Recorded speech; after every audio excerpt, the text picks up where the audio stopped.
YouTube bitches, I'm Rob and welcome to the very first episode of Chew on This, the eating show where I talk and eat with you. Hopefully you eat with me and it's like we're having lunch. It's kind of a cool little concept. I don't know.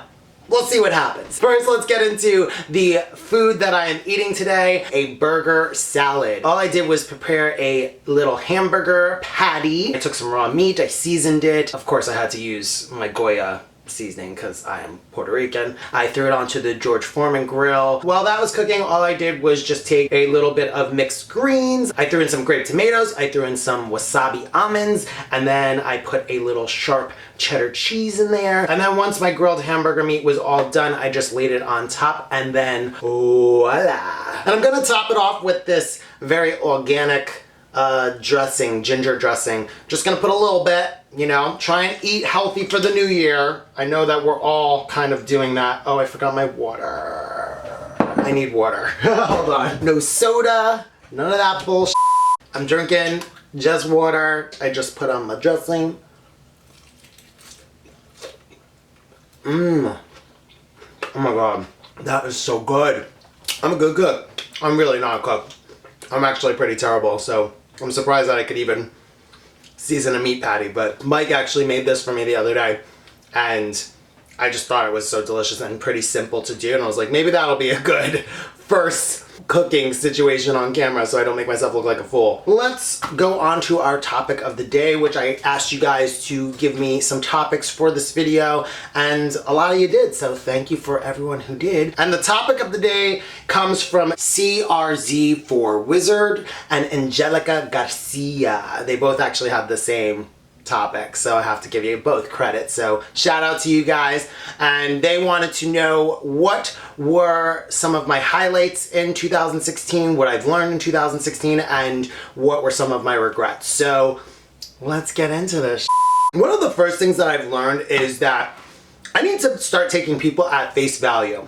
And that means like letting them be who they are. I've learned that, you know, not everyone is like you and thinks like you. And I think that a lot of times I want people that have similar minds around me and people who think the same way as me, but that's not the case. Everyone thinks differently, everyone has different opinions, and I can't impose what I feel that person should be or do onto them because that's unfair. You know, I wouldn't want people doing that to me, so I've learned to just let that be. And if I find that I can tolerate a person, that sounds really bad, but I mean, you know, tolerate their personality and their differences, then that's great. But if I find that I can't be around that person or even feel like I can connect or feel supported through this person, then I think it's okay to just let them go. You know, I think a lot of times we feel like we've had friends for a very long time and that we should,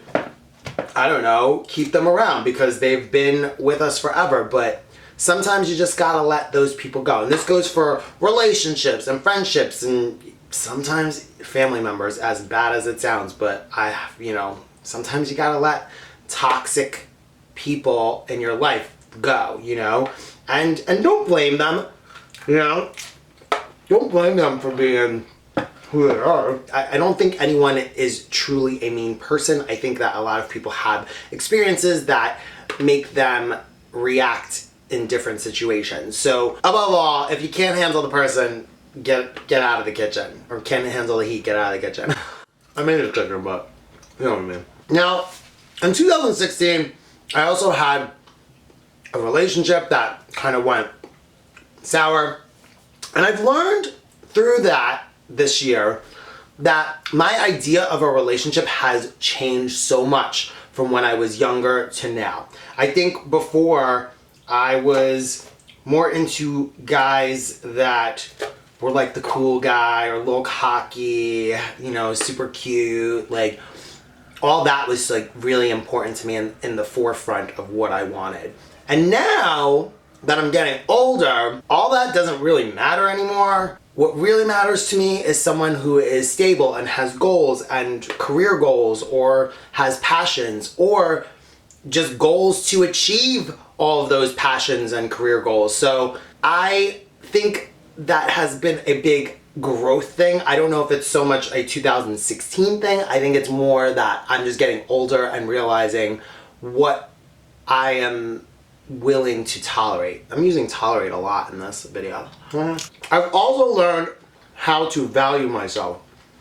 That means just kind of sometimes putting myself first, because I feel like a lot of the times I put a lot of other people first before myself, and I worry more about them than my own well-being. And I think I have to start putting myself first. And that doesn't mean all the time, because that can be a very selfish thing to do, is always put yourself first. But in situations where I really need to take that time for myself, I think I need to value myself a little bit more and say, Rob, you need this, so this is what you should put first. A good example of this is that I was working for a company, and I never mentioned this on any of my vlogs, but I was coming to the point where I started to feel a little undervalued by them, and I know that I have a lot of experience in the fitness and dance world, and I've been working in this field for over 15 years. So I'm pretty highly valued in places, and this one place that I've been working for quite some time hadn't ever really given me a raise. When I'm working other places, I get paid way more than this one place, and I was always afraid to ask this one place because I had such a good relationship and bond with them, and I felt like they liked me so much, and I didn't want to ruffle anyone's feathers. So I never really wanted to ask for a raise because I felt a little embarrassed to. But at one point this year, I was like, you know what?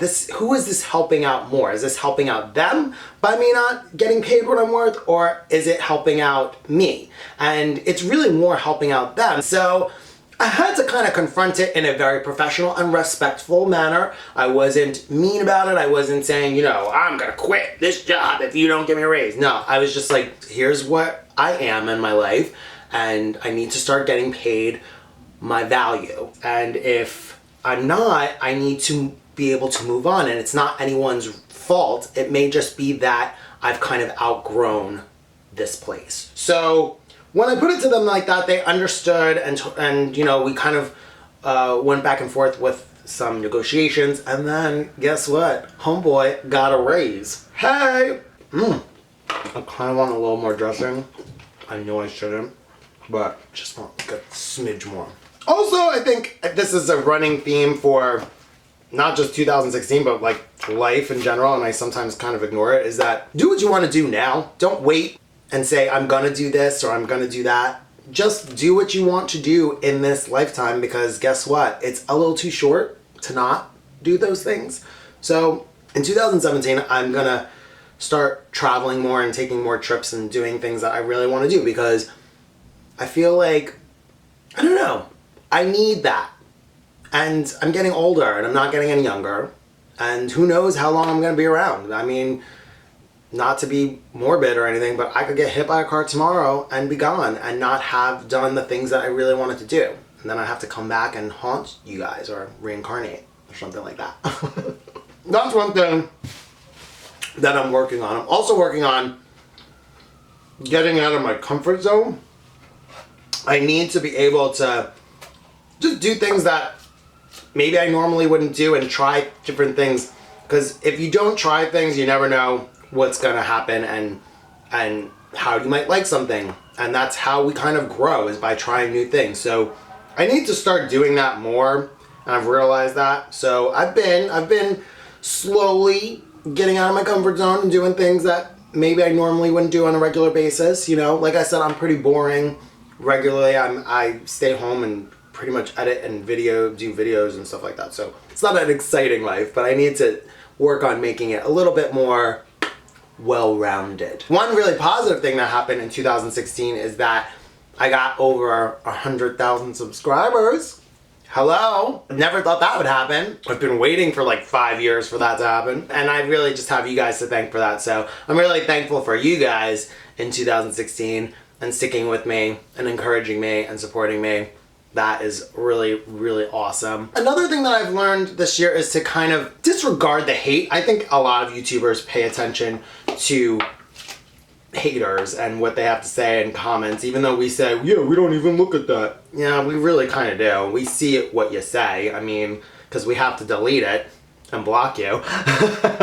But I think that I'm just gonna, from now on, just not even acknowledge haters, because it's so funny that people, especially this year for some reason, I guess because it's gotten a little bit bigger, the channel, people get mad at me when I actually respond to rude comments, and they're like, well, you're being rude and you're so da-da-da-da, that makes me think of you in a different way and you're an asshole and blah blah blah. And it's not me being an asshole, it's me responding to rude comments. If you can insult me, why can't I just insult you back and you not be able to take it? And then other people come to people's defenses? Get the f*** out of here. That's some bullshit, you know? Like, if you can't take the heat, get out of the f***ing kitchen. Didn't I just say that before? Yes, I did. To avoid all that and confrontation with some viewers, I'm just gonna ignore those comments and block any comments that are rude. Especially if you're not my subscriber, I'm gonna block you and you'll never be able to comment again. That's that. All my comments are on filters, so you really can't post anything without filtering it out. On top of that, I have people now that help me filter out my comments. So most of the times I don't even see those comments anyway. So if you leave me a rude comment, it's gonna get deleted. I probably won't even see it. One of the funniest things that I discovered in 2016 was the Leah Remini show, which I'm a little bit obsessed with. I don't know if you've been watching it. It's all about Scientology. I don't know if you're a Scientologist. I'm not saying that I'm against it. I just find that all fascinating. It's very interesting. All of the documented stories and people's experiences. It's just a little out there, but I love it. I'm very addicted to it. It's one of those like little, you know, what do they call it? Not black horse. I don't know what I'm saying. Guilty pleasures. It's one of those guilty pleasures that I just kind of can't turn off when it's on TV. So as far as regrets go, though, I mean, I want to say, yeah, I regret this and that and blah, blah, blah, and I wish I did this differently or blah, blah, blah. But I think when you look back, you can't really regret the decisions that you made, because if I didn't make those mistakes, I would not have learned from them today. And maybe a worse mistake would happen later on. So in that sense, I don't ever like to say that I regret anything. Does that make sense? And I don't think you should either. I think it's going to help us go into the new year understanding more about ourselves and what we like, what we don't like. I think in that sense, I'm not going to say that I regret anything, even though there are some things I would change, but I'm not going to say I regret them. Does that make sense? Anyway, I'm winding down to the end of my salad, so that means that this video is almost over and our little lunch date has to commence. I'm going to leave you with this. Just leave some topics down below. Let me know what let me know what you want us to discuss maybe next week. Remember, it's not really like a question and answer thing. It's more of a topic of discussion that you maybe want to hear my opinion on. You can comment down below and let me know how you feel about certain things in your 2016. I mean, tell me how you feel about it. Did you learn stuff? I think we all have. Anyway, I hope that you liked this little lunch date of ours. I enjoyed it very much. So make sure that you watch Cheap Laughs on Friday and Cheap Tips on Monday, and I will see you next time for Chew on This. Bye.